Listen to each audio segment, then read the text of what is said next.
பார்க்க போகிறோம்னா மின்பின்ஸ் அப்படிங்கிற ஒரு புக்கை பற்றி பார்க்க போகிறோம். இந்த புக்கு தான் என்னோடய ஃபேவரட் புக். இப்போ நான் வந்து இதோட ஸ்டோரியை சொல்கிறேன்.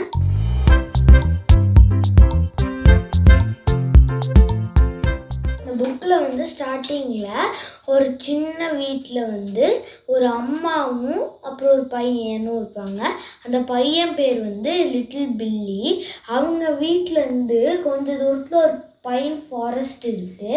அந்த பைன் ஃபாரஸ்ட்டில் வந்து இந்த லிட்டில் பில்லிக்கு வந்து போய் அதை வந்து சுற்றி பார்க்கணுன்னு தோணுது.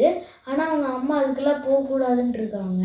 அதனால் ஒரு நாள் வந்து யோசிச்சுட்டு இருக்கும்போது அவனுக்கு ஒன்று தோணுது, நம்ம அங்கே போயிட்டோம்னா நிறைய ஸ்ட்ராபெரிஸ்லாம் இருக்குமோ அப்படின்னு நினச்சிட்டு, ஆனால் எப்படி போகிறதுன்னு யோசிக்கும் போது விண்டோ ஓப்பனாக இருந்துச்சு. அதில் குதிச்சு போயிடலான்ட்டு அதில் குதிச்சு அவன் போயிடுறாங்க. போகும்போது அவங்க அம்மா சொன்னது ஒன்று ஞாபகம் வருது, ஆனால் அதை அவங்க கண்டுக்கல. அதாவது அங்கே வந்து நிறைய பேர் உள்ளே போவாங்க, ஆனால் வெளியில் வர மாட்டாங்க, அங்கே நிறைய மான்ஸ்டர்ஸ் இருக்குங்கிறாங்க. ஆனால் லிட்டில் பில்லி இதெல்லாம் வந்து அவங்க அம்மா சும்மா சொல்கிறாங்கன்னு நினச்சிட்டு உள்ளே போகிறான். போகும்போது அப்படியே போய் அந்த எல்லா இடத்தையும் பார்த்துட்டு இருக்கும்போது திடீர்னு ஒரு இடத்துல வந்து ஒரு ஆரஞ்சு கலர் ஆரஞ்சும் ரெட்டும் சேர்ந்த மாதிரி ஒரு பயங்கரமான ஸ்மோக் வந்து அவன் நோக்கி வந்துட்டுருக்கு. அதனால வந்து அவன் பயந்துட்டு என்னவா இருக்கும், அம்மா சொன்னதெல்லாம் உண்மையாக இருக்குமோட்டு வேகமாக ஓடுறான். ஓடும்போது ஒரு பெரிய மரத்தை பார்க்குறான். அந்த மரத்தில் பிடிச்சி ஏறின்னு ஏறுறான். ஏறும்போது ரொம்ப ஹைட்டில் ஏறினதுக்கப்புறம் கீழே பார்க்குறான். கீழே வந்து தரையும் தெரியல, மேலே பார்த்தா அந்த மரத்தோடைய முடிவும் தெரில. அவன் ஏறிக்கிட்டே இருக்கான். ஒரு வழியாக அவன் மேலே வந்துடுறான். வந்துட்டா அங்கே ஒரு குட்டி விண்டோ மாதிரி இருக்குது. அது திறக்குது. அதில் திறந்து ஏதோ ஒரு குட்டி மனுஷன் மாதிரி ஒருத்தர் வரான். இது தோண்டு தான் இருக்கான். அந்த மாதிரியே நிறைய குட்டி குட்டி சின்ன சின்ன மனுஷங்க வந்து பார்க்குறாங்க. விண்டோவை ஓப்பன் பண்ணி பில்லிக்கு வந்து என்ன நடக்குதுன்னே புரியலை. அதுக்கு வந்து அந்த வயசான ஒன்று வந்து பார்த்துட்ருக்கு விண்டோவை ஓப்பன் பண்ணி. அது விண்டோவிலேருந்து குதிச்சு வந்து சொல்லுது, அவங்க எல்லாம் மின்பின்ஸ், நீ வந்து இங்கே ஒரு பயங்கரமான ஒரு மான்ஸ்டர் கிட்ட நீ சிக்கியிருக்க. கீழே போனேன்னா அந்த மான்ஸ்டர் உன்னை சும்மா விடாது. அந்த மான்ஸ்டர் பேர் வந்து கிரன்ச்சர். ஆனால் உன்னால் இங்கேயும் ரொம்ப நாள் ஸ்டே பண்ண முடியாது, ஆனால் வேறு வழி இல்லை அப்படின்னு சொல்லுது. மின்பின்ஸ்லாம் சொல்கிறாங்க, நாங்களாம் இத்தனை வருஷமாக இந்த ட்ரீலே தான் இருக்கோம். ஏன்னா கீழே போனோம்னா அந்த கிரன்ச்சர் நிறைய பேர்த்த சாப்பிட்டு கொண்டு இருக்கு. அதனால் கீழே போனோம்னா எங்களுக்கும் ஆபத்து. அதனால் ஏதாவது எங்களுக்கு வேணும்னா நாங்கள் வந்து பறவைகளை தான் நாங்கள் யூஸ் பண்ணுவோம் ட்ராவலிங்க்கு அப்படின்னு சொல்லுதுங்க.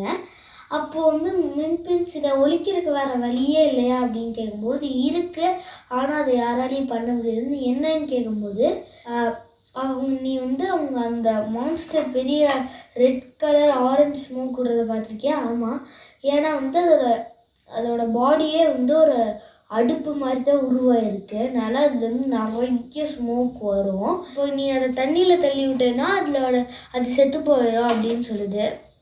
இங்கே எங்கேயாவது குட்டி பாண்டு இருக்கான்னு கேட்டதுக்கு கொஞ்சம் தூரத்தில் வந்து ஒரு பெரிய லேக் இருக்குது, ஆனால் அந்த மான்ஸ்டர் வந்து அங்கெல்லாம் வரவே வராது அப்படின்னு சொல்லுது. சரி நான் போகிறேன், எனக்கு வந்து போகிறக்கு வந்து ஒரு நீங்கள்லாம் போகிறீங்கல்ல பேர்ட்ஸ் அந்த மாதிரி எனக்கு ஒரு வேணும்னு கேட்குறதுக்கு, அவ்வளோ பெரிய பேர்ட்ஸ்லாம் எங்கள் கிட்டலாம் இல்லை அப்படின்னு மற்ற மின்பின்ஸ்லாம் சொல்கிறாங்க. அப்போ வந்து அந்த ஓல்டு மின்பின் யோசிச்சுட்டு, சரி ஆனால் நீ சரியாக பண்ணிடுவியா அப்படின்னு கேட்குது. நான் பண்ணிடுவேன் அப்படின்னு சொல்கிறான். அப்புறமேலு ஒரு சைஸுக்கு ஒரு ஸ்பேன் மட்டும்தான் இருக்குது அப்படின்னு சொல்கிறான். அப்புறம் மின்பின் வந்து அந்த ஸ்பேனை கூப்பிட்டு வர்றான். என்ன பிளான் ஓல்டு மின்பின் கேட்பாரு. அதுக்கு எல்லா பிளானையும் ஓல்டு மின்பின் கிட்ட சொல்லுவான். அப்புறம் ஓல்டு மின்பின் அந்த எல்லா பிளானையும் எடுத்துகிட்டு வந்து அந்த ஸ்பேன் கிட்ட சொல்லிடுவார். அப்புறம் அந்த ஸ்பேன் சேரிட்டு அவனை டைட்டாக பிடிச்சிக்க சொல்லிட்டு அது பறந்துடுது. அப்புறம் அது கொஞ்சம் கிச்சமாக கீழே வரும்போது அந்த மான்ஸ்டரை பார்த்துடுது. அந்த மான்ஸ்டர் வந்து அந்த மான்ஸ்டர் அங்கே இருக்கிறதையும் கண்டுபிடிச்சிட்டு ஸ்மோக் ஊறிட்டு வந்து பக்கத்தில் வருது. லேக் வரைக்கும் வந்துடுது. லேக் வரைக்கும் வந்துட்டு திடீர்னு ஸ்வான் ரொம்ப ஹைட்டாக பறந்துடுது. அதை வந்து அது ஃபாஸ்ட்டாக ஓடிட்டு வந்திருந்ததுனால நிற்க முடியாமல் தண்ணியில் விழுந்து அது செத்து போயிடுது. அப்புறம் இது வந்து ஓல்டு மெம்பின் கிட்ட வந்து மெம்பின்ஸ் கிட்ட திரும்பி போய் சொல்கிறாங்க. சொன்னோடனே எல்லா மெம்பின்ஸும் ஜாலியாக நினச்சிட்டு கீழே இறங்குறாங்க. மெம்பின்ஸ்லாம் ரொம்ப நாள் கழித்து தரையை பார்க்குறாங்க. எல்லோரும் ஜாலியாக இருக்காங்க. அப்புறமேல அந்த ஸ்வானை வந்து லிட்டில் பில்லி கிட்ட கேட்குறாங்க, இப்போ நீ வீட்டுக்கு போனேன்னா இதெல்லாம் இப்படி இருக்குன்னு சொல்ல மாட்டேன்னா நான் கொஞ்சம் கூட சொல்ல மாட்டேன்னொடனே அந்த ஸ்வானில் ஏற்றி அவனை அமுச்சு விட்டுறாங்க. அப்போ அமுச்சு விடும்போது தினமும் இந்த ஸ்வான் வந்து வீட்டு ஜன்னலில் வந்து நிற்கும். அந்த உடனே நீ வந்து இந்த மாதிரி சின்னதாக இருக்க வரைக்கும் அதை வந்து லேட் நைட்டில் ரைடு போகலாம் அப்படின்னாங்க. அப்புறம் சில டைம்ஸ் வந்து அந்த ஸ்வான் எங்களை பார்க்குற கூட உன்னை கூட்டிகிட்டு வரோம் அப்படின்னாங்க. அப்புறமேல அந்த ஸ்வான் வந்து அவங்க வீட்டுக்கு கொண்டு போய் விட்டுருது. அப்புறமேல அதே மாதிரி அந்த நைட்டு வருது. அவங்க அப்பா அம்மா எல்லாம் தூங்கிடுறாங்க. அந்த ஸ்வான் வருது. வந்தோடனே லிட்டில் பில்லி அது மேலே உட்காந்துட்டு ஒரு ரைடு போகிறான். அப்புறம் வீக்லி ஒன்ஸ் வந்து அந்த லிட்டில் மென்பின்ஸை பார்க்கறதுக்கு அவன் வரான். அதோடு இந்த ஸ்டோரி முடிஞ்சிச்சு. இந்த ஸ்டோரி உங்களுக்கு பிடிச்சிருச்சுன்னா இந்த வீடியோ லைக் பண்ணுங்கள், ஷேர் பண்ணுங்கள், சப்ஸ்கிரைப் பண்ணுங்கள். உங்களுக்கு மீட் பண்ணுறேன். பாய்.